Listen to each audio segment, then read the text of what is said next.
Saudações tricolores aos amigos ligados aqui neste distinto canal. Meu nome é Renan Reis, o Laranja, e hoje falaremos de Fluminense 2, São Paulo 0. É isso, meus amigos, o Fluminense segue fora da zona do rebaixamento e não só isso, com a vitória de ontem, o time de Mano Menezes garantiu o segundo melhor aproveitamento do retorno do Brasileirão, com 13 pontos em 6 jogos.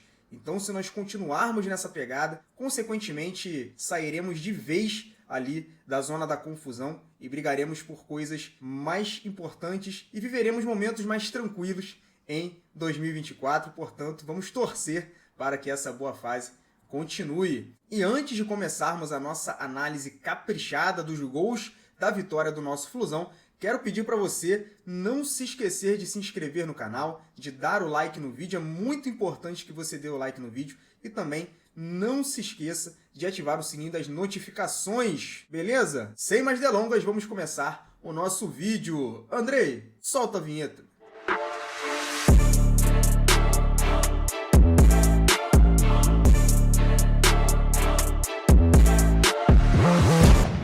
Vamos lá, galera, fazendo aquele resumo inicial sobre o que foi o jogo, eu já esperava uma partida extremamente difícil, porque o São Paulo é uma equipe muito boa, muito qualificada, tem excelentes jogadores, portanto, já era de se esperar o que nós vimos no Maracanã.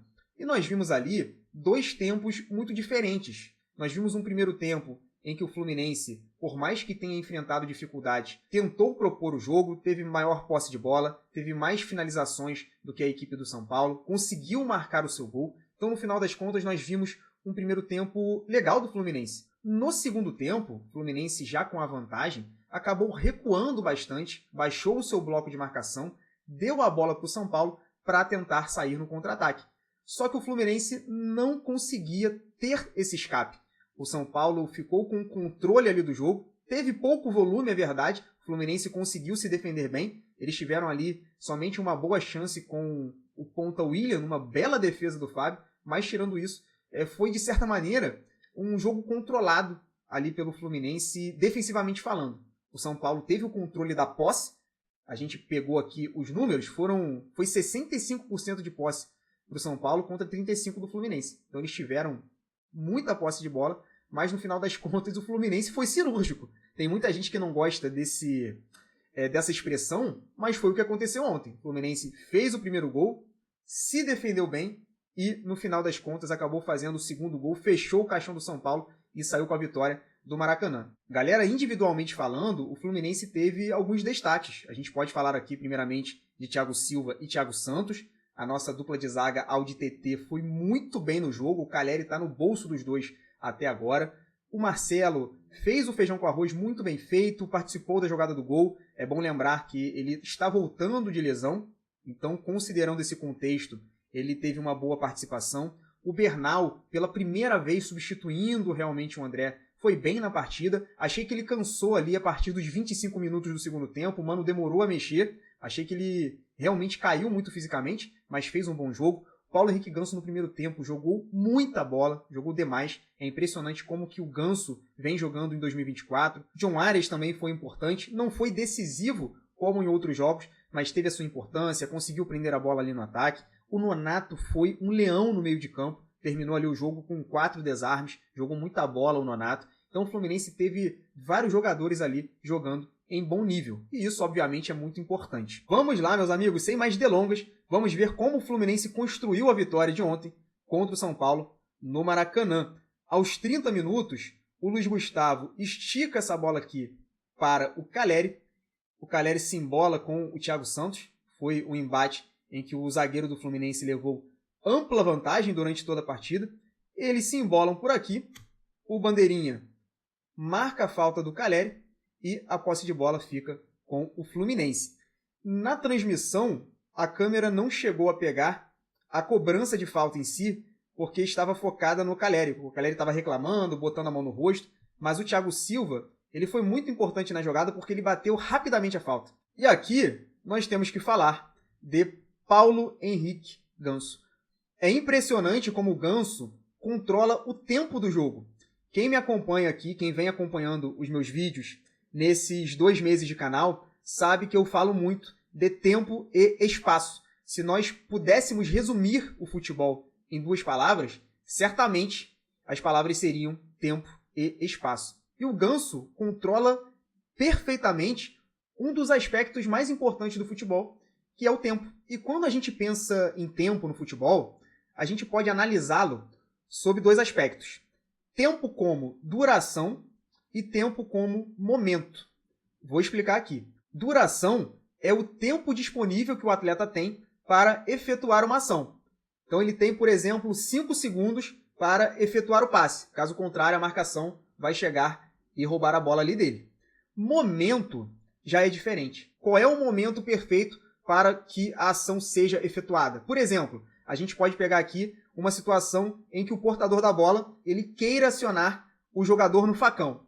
Só que o passe tem que sair no momento perfeito, no momento certo. Caso contrário, o jogador que vai receber a bola pode entrar em impedimento. Então, esse é o controle do tempo quando nós falamos de momento. O momento ele tem que ser o momento ideal. Então, às vezes, o jogador ele tem 5 segundos, ou seja, ele tem a duração ali de 5 segundos, mas o momento perfeito é no segundo 3. Vocês conseguem entender essa questão do tempo? O Ganso, ele sempre dá o passe no momento perfeito e ele sempre dá o passe na duração correta. Porque às vezes ele tem 5 segundos para dar o passe, mas ele dá no segundo 2, no segundo 1, porque é o momento ideal. E a jogada do gol, ela mostra muito isso. Porque se o Ganso tivesse, eu vou mostrar aqui para vocês agora o lance, se no momento do passe o Ganso dominasse essa bola por aqui, ele poderia ser pressionado por um desses jogadores do São Paulo, ou seja, poderia ter sofrido a falta, ou então poderia sofrer uma marcação forte ali em cima dele, e aconteceria o seguinte com o tempo. Ele teria uma duração diminuída consideravelmente para efetuar alguma ação e teria perdido o momento. Sem dúvidas, ele teria perdido o momento perfeito para dar o passe aqui para o Cauã Elias. O momento está muito associado a essa relação entre 2 jogadores, o portador e o futuro receptor.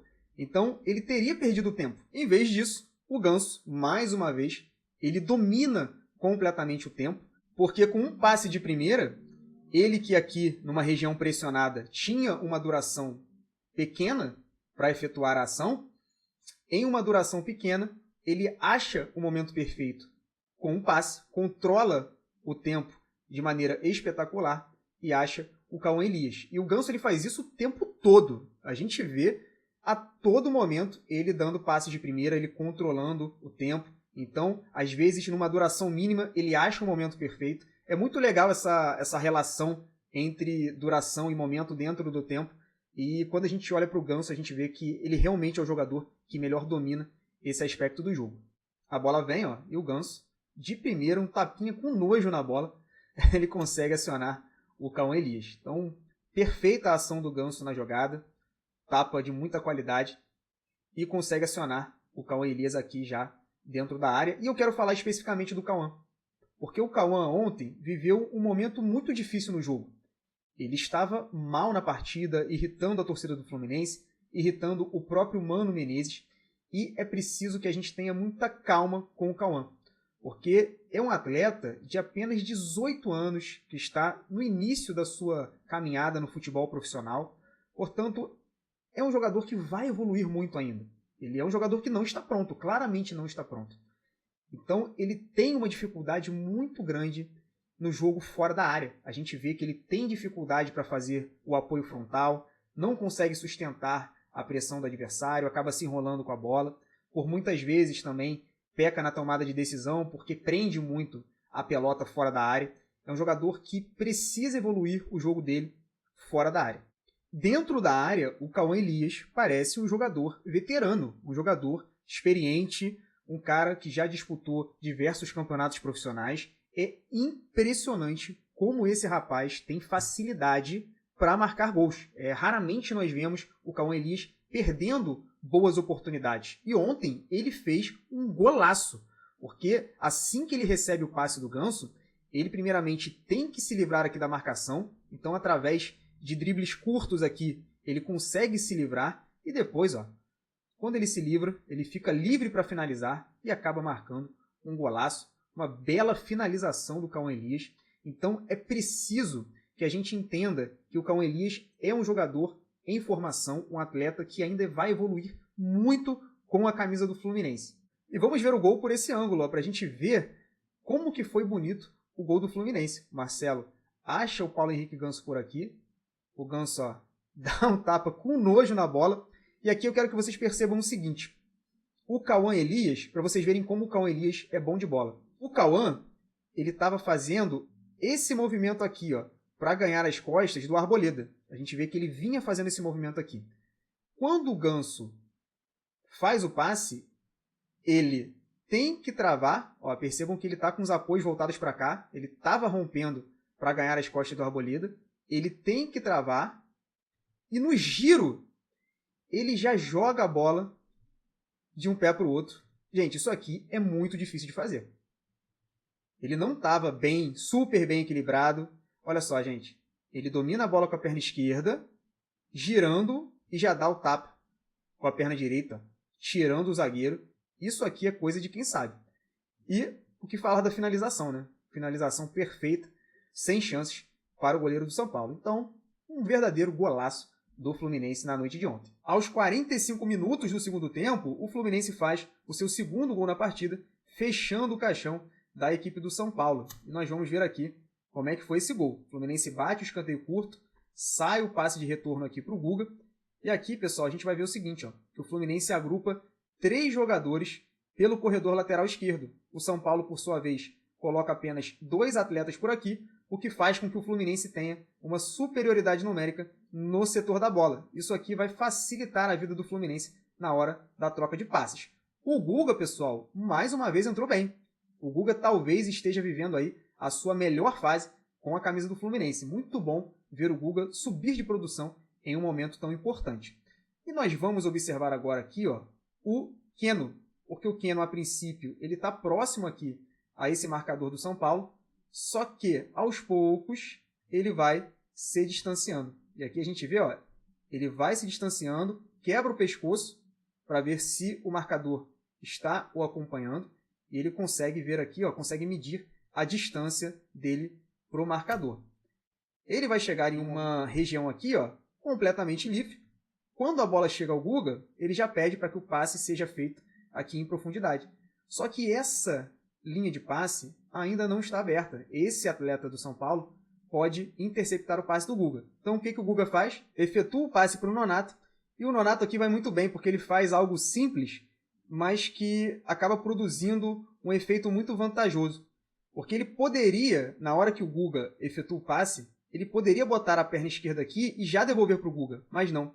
Ele deixa a bola correr o máximo que ele pode, atraindo o máximo que ele consegue esse jogador do São Paulo. E é só agora. Isso aqui é muito sutil. Mas perceba que ele deixa a bola aí. E agora ele vai fazer o passe para o Guga. Como ele aumenta a atração desse jogador em cima dele, ele gera espaço e tempo para que o Guga efetue o passe para o Keno. Olha a distância que existe agora do Guga para esse jogador do São Paulo. Linha de passe aberta. O Guga consegue achar aqui o Keno. O Keno domina bem, domina com a perna esquerda, a perna mais longe da origem do passe. Já fica aqui de frente para esse marcador. E esse marcador, ele estava aqui no início da jogada. Então, até ele sair daqui e abordar o Keno, é uma distância muito grande. Então, a gente vê que, já de início, o Keno tem bastante espaço e liberdade para partir para cima, fazer a jogada individual. Ele vai levando. O Keno aqui foi muito bem no 1 contra 1. Ele rompe para um lado, faz a finalização. E aqui o goleiro do São Paulo acaba tentando fazer a defesa, a bola sobe e sai o gol do Fluminense. O Keno sai todo feliz aqui para comemorar, pede desculpas para a torcida do Flu. E eu acho que a partir desse momento aqui, pelo menos até o próximo jogo, a torcida já está mais tranquila em relação ao Keno, né, pessoal? Mas foi aí o gol que sacramentou a vitória do Fluminense contra o São Paulo. É isso, meus amigos. Vou ficando por aqui. Espero que vocês tenham gostado de mais essa análise. Quinta-feira voltaremos ao canal para mais uma edição da live Quem Corre é a Bola. Nossa live maravilhosa aqui, toda quinta-feira às 9 horas. Portanto, temos um encontro marcado para falarmos sobre as últimas notícias do nosso tricolor. Espero que você tenha uma excelente semana e aquele recado básico para terminar: correr qualquer um corre, jogar futebol é mais complicado. Tamo junto, saudações tricolores e até a próxima. Valeu!